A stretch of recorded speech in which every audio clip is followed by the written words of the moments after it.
Hey, friends. Have you had a glorious day today? That sunshine has been fabulous. It's been a little chilly, though. Miss Wainwright was sitting out on the back porch in the swing, and I had to come in and get me a blanket and wrap up in it.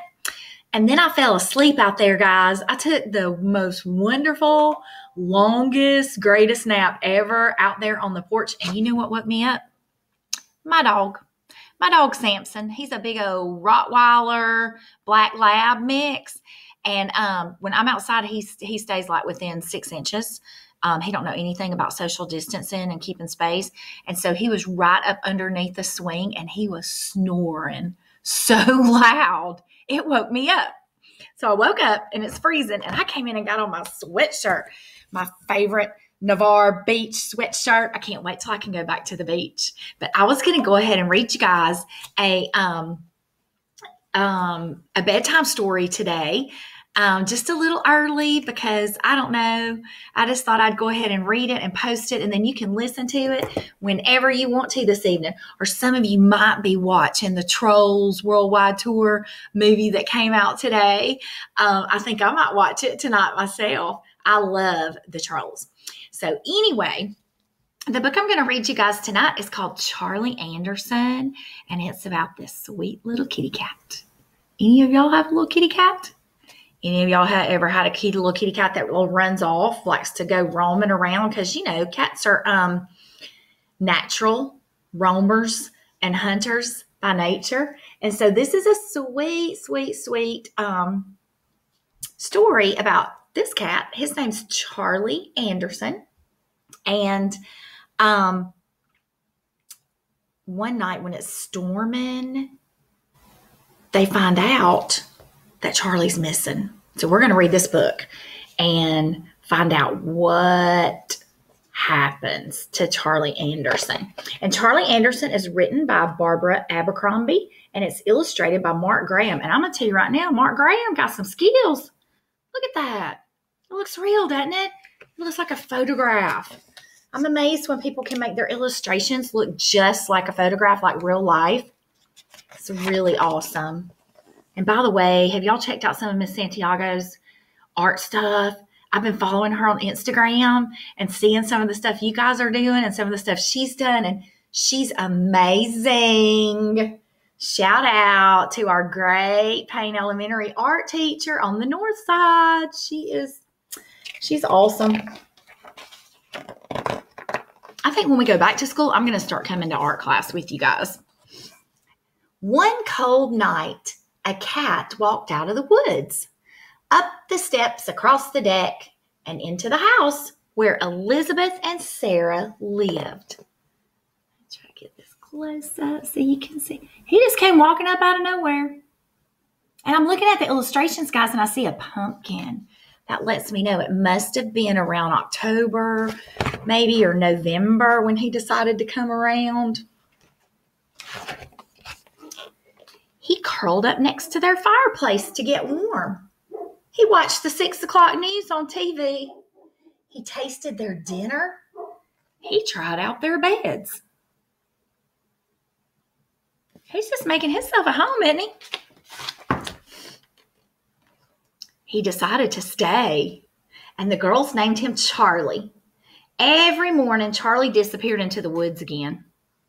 Aren't they sweet in their little red nightgowns? Watching him out through the woods.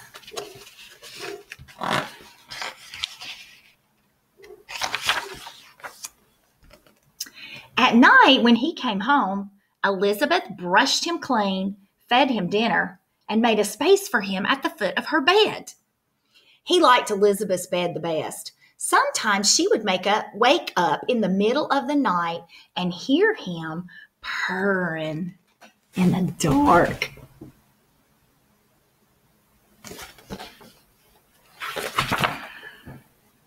Sarah called him baby and dressed him up in doll clothes. Have you ever had a pet that you like to dress up in your doll clothes?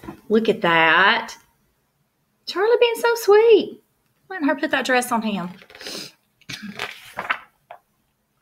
When it snowed, Elizabeth and Sarah's mother heated Charlie's milk before he left for the woods. Psst. can we say spoiled? That kitty cat is straight up spoiled. They are heating up his milk.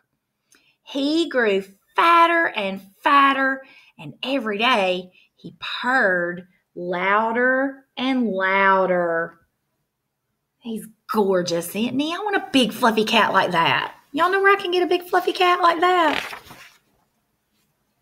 On weekends, the girls stayed with their father and stepmother in the city.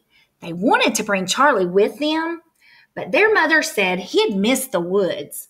Charlie's a country cat, she told them.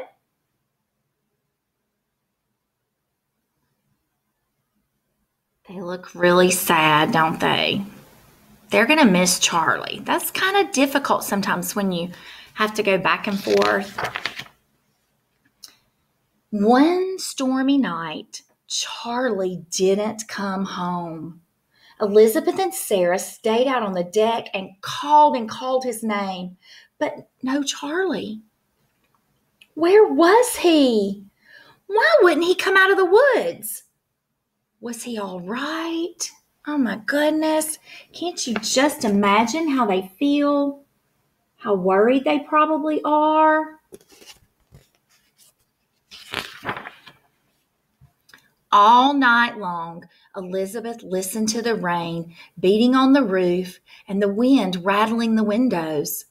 Was he cold? Was he hurt? Where was Charlie? Oh, poor Elizabeth. She's so worried she can't sleep. In the morning, Elizabeth and Sarah looked for him. They asked the lady down the road if she had seen their cat. She said no, but she offered them some cookies. But they were too worried to eat anything, even her chocolate chip cookies. They went to the new house on the other side of the woods. Have you seen our cat? They asked. His name is Charlie. He's very fat and has gray striped fur.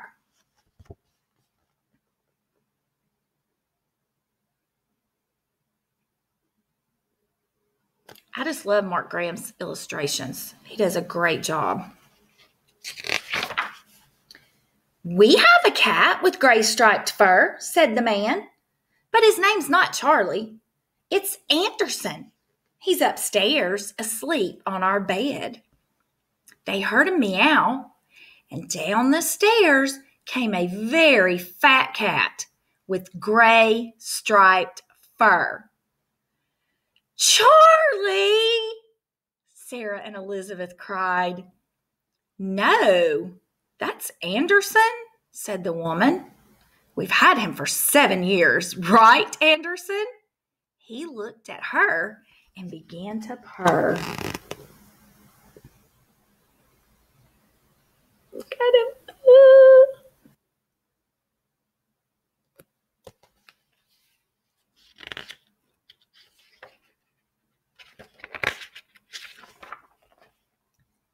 But it's Charlie, Sarah said. He looked at her and purred louder. Is he ever here at night? Elizabeth asked. Anderson is a hunter, said the man. He prowls the woods at night.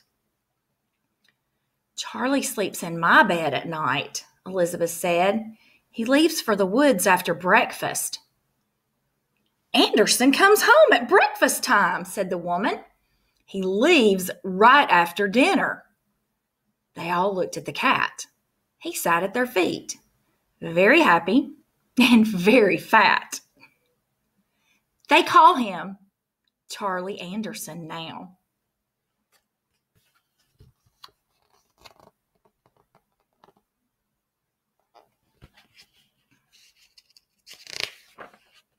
So what do you think, guys? What does that mean? They call him Charlie Anderson now. Are you making an inference? Are you inferring something? Yeah, I'm inferring something too, that they're going to share him. He's going to sleep at Sarah and Elizabeth's at night, and he's going to go home for breakfast in the morning to his other owners. Sometimes in bed at night, Elizabeth asks him, "Who do you love best, Charlie Anderson?" And she can hear him purring in the dark. Oh my gosh, I love that. I love that. Oh, I want a kitty cat. Somebody send me a kitty cat. Just like Elizabeth and Sarah, Charlie has 2 houses, 2 beds, and 2 families who love him. He's a lucky cat. I love that. Charlie Anderson. I'm going to put the quiz number. It's a level 2.5. And if you guys want to watch it again to make sure you remember all the details, you can just start the video over and watch it again. And then when you're ready, head on over to AR and take your AR quiz on it. And guys, I hope you have sweet dreams tonight and precious restful sleep. And I hope you have a fabulous day tomorrow on Saturday. I love you all. Bunches and bunches and bunches.